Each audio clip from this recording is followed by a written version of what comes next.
voy a volver a repetir algo que ya he dicho, bla, bla, bla. La corteza cerebral, en términos de estructura laminar, o sea, capas corticales o láminas o estratos, se clasifica en neocorteza,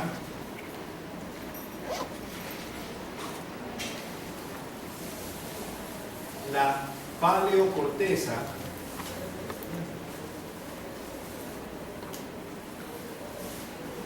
y la arquicorteza. ¿Ok? Esta paleocorteza también se la conoce como mesocórtex o mesocorteza, o también como yuxtalocorteza. Y es básicamente una corteza de tipo transicional. Transicional entre la neocorteza, que es la más nueva, a la arquicorteza, que es la más antigua. Y el ejemplo, el único que hay básicamente, es la de la circunvolución o la corteza de la circunvolución del cíngulo, que es lo mismo que decir la corteza o la circunvolución del cuerpo calloso. No necesito que sepan nada más cuántos estratos tiene, qué tipo de fibras, no, porque las condiciones son bastante sencillas y ya lo vimos a propósito de hipotálamo. La arquicorteza, o también llamada alocorteza, es la corteza más antigua, y entre estas tenemos a la corteza hipocampal, o sea, el hipocampo, y dentro del hipocampo la circunvolución parahipocampal,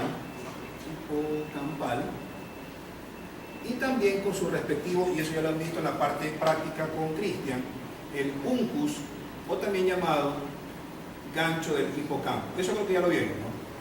Sí, ok. Y la que vamos a ver ahorita, porque esta ya la hemos visto como que más o menos en una forma como que concisa en relación a hipotálamo e incluso en tálamo, tenemos a la neocorteza o isocórtex, que es lo mismo que decir isocorteza. La neocorteza, a su vez,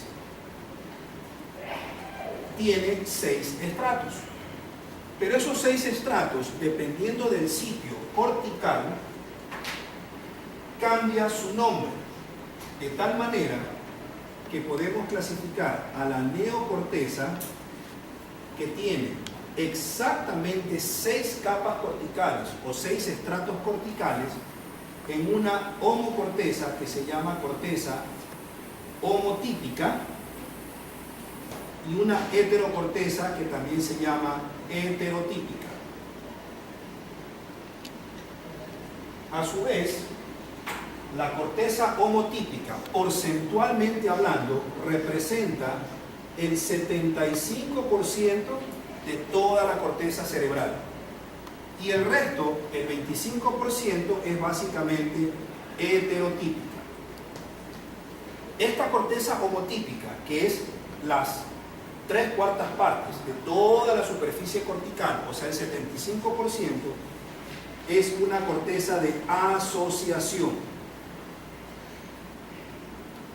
Y dentro de las cortezas de asociación, las tenemos que clasificar funcionalmente en unimodales, heteromodales y transmodales. Unimodal, ¿qué significa? Que siendo de asociación solamente maneja una modalidad sensorial, por lo menos la corteza sensorialmente hablando, una sola modalidad sensorial.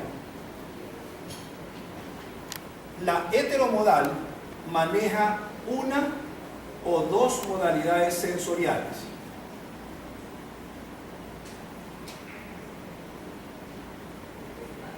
Y la transmodal se encarga de utilizar toda la información que de la unimodal pasó a la heteromodal.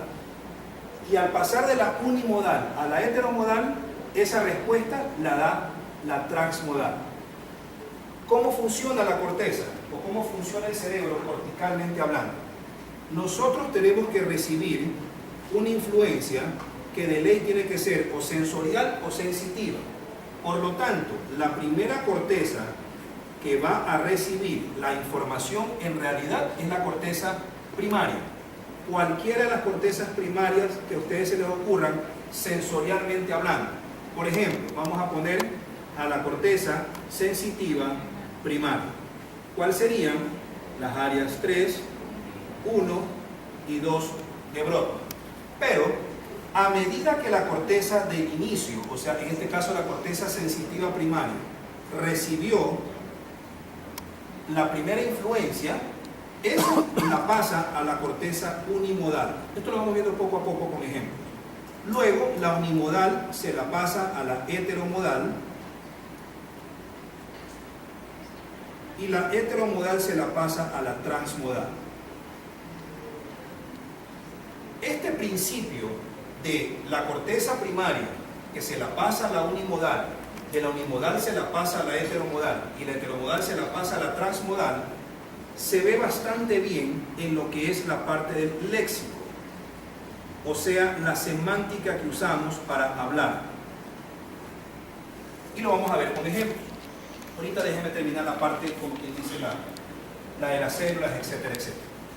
En cambio, la corteza heterotípica, que es apenas el 25%, es básicamente una corteza que, dependiendo cómo funcione, o sea, o cómo recibe, o cómo lo que recibe lo proyecta, se divide en una corteza a su vez de dos tipos: agranular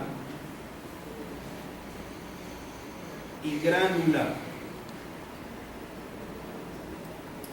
La corteza se llama granular cuando tiene full cantidad de células granulosas. Y las dos únicas capas que tienen células granulosas o granulares son básicamente la capa 2 y la capa 4. Pero la que es agranular es porque no tiene células granulares, y al no tener células granulares, lo que tiene son células piramidales. Y por lo tanto, todo lo que es piramidal estará o en las capas 3 o 5. ¿Ok? Ahora, corticalmente hablando, la corteza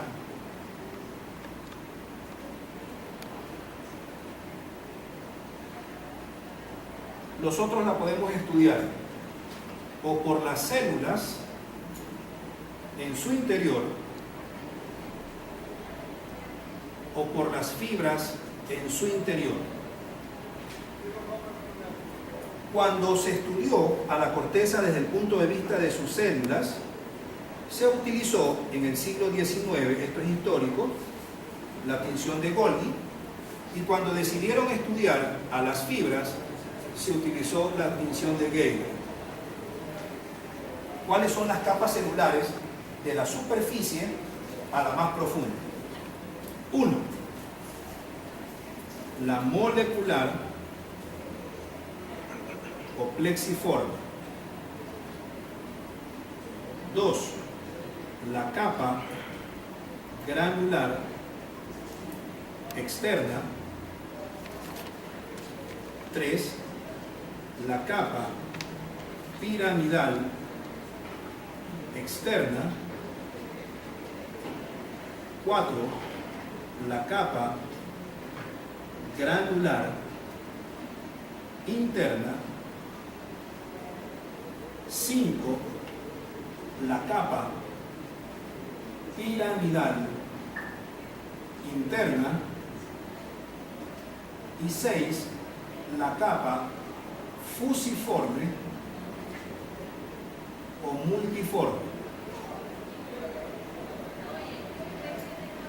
En cambio, en relación con las fibras, van también desde la superficial hasta la más profunda. Tenemos la capa tangencial. 2. La disfibrosa. 3. la supraestriada. 4. La capa que corresponde a la banda externa de Weilarger.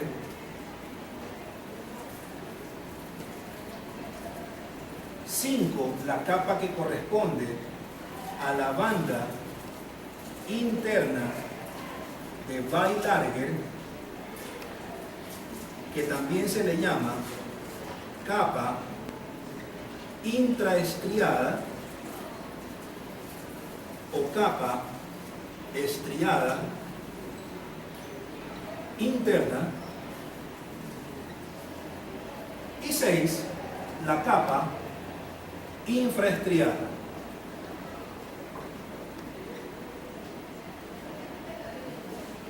¿Sí?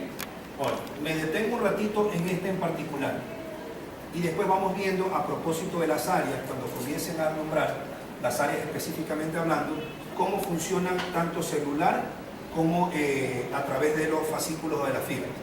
Esta capa en particular, la infraestriada, o sea, la capa 6, es la única que tiene conexiones hacia el tálamo. La idea es que todo lo que asciende y entra a la corteza cerebral es porque previamente tiene que pasar por obligación por el tálamo. No existe nada que no pase por el tálamo, por decirlo así, a secas, y que del tálamo regrese o vaya directamente a la corteza. Todo lo que sube tiene que pasar por obligación por el tálamo. Por lo tanto, el 100% de lo que me ingresa a través de conexiones tálamo-corticales. Pero también hay conexiones de retorno entre la corteza y el tálamo, que serían fibras córtico-talámicas. Por lo tanto, miren que lo repito, la única capa que manda fibras con conexiones de la corteza directamente al tálamo es básicamente la lámina 6, o sea, la más profunda de ellas y que corresponde a la capa infraestriada. Al hacerlo, se distribuyen en particular las siguientes áreas corticales.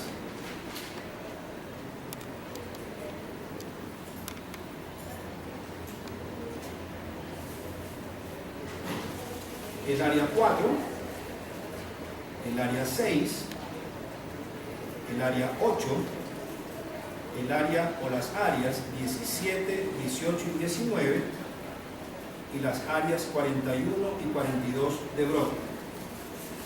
Y cada una de ellas tiene circunscritas exactamente de la siguiente manera. El área 4 se proyecta a los núcleos intralaminares rostrales del tálamo. 2. Al núcleo centromediano. Y 3. Al núcleo ventral lateral. El área 6 se proyecta a los núcleos intralaminares rostrales del tálamo, al núcleo parafascicular y al núcleo ventral anterior y al núcleo ventral lateral. El área 8 se distribuye al núcleo ventral anterior.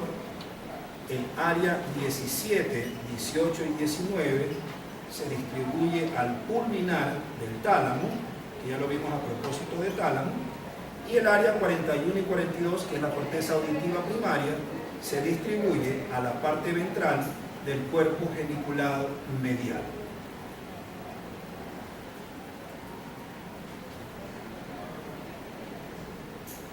Creo que está bastante claro, ¿no? ¿Sí? ¿Ok? ¿Qué más habla este chico? Para... ¿Qué más habla? El mecanismo de la corteza cerebral. Ah, ya, ¿qué más habla? Ya, ok. Ahora, dentro de lo que es agranular, ¿quién me podría dar ejemplos de la agranular? Si la agranular lo que tiene son células piramidales, ¿cuál sería el ejemplo? ¿Ah? Corteza. ¿Por qué sensitiva si tiene piramidales?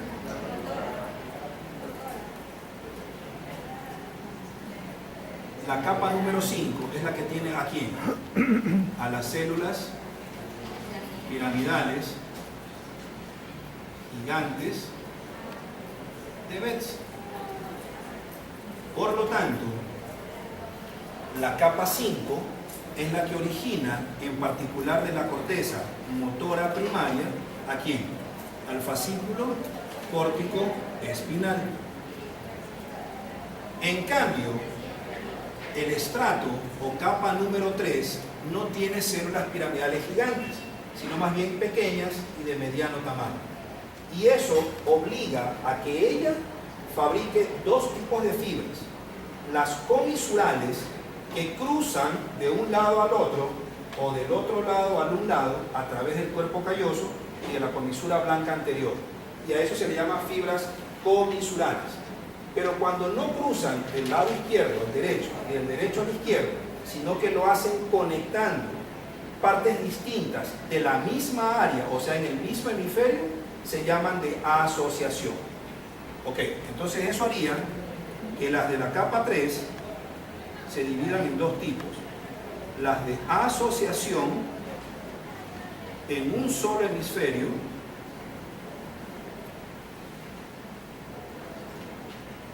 y las comisurales entre ambos hemisferios.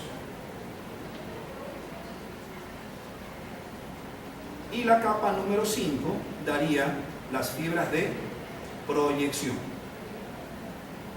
En cambio, las granulares, donde está muy bien formada las láminas, las capas o estratos 2 y 4, ¿cuáles serían los ejemplos?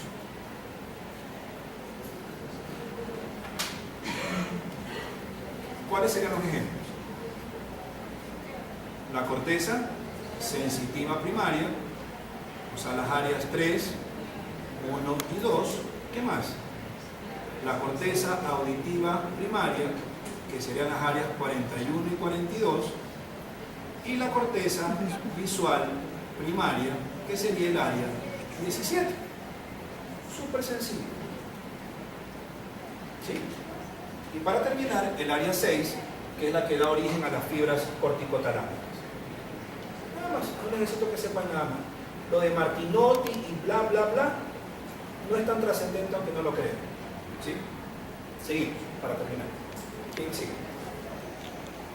¿Quién sigue?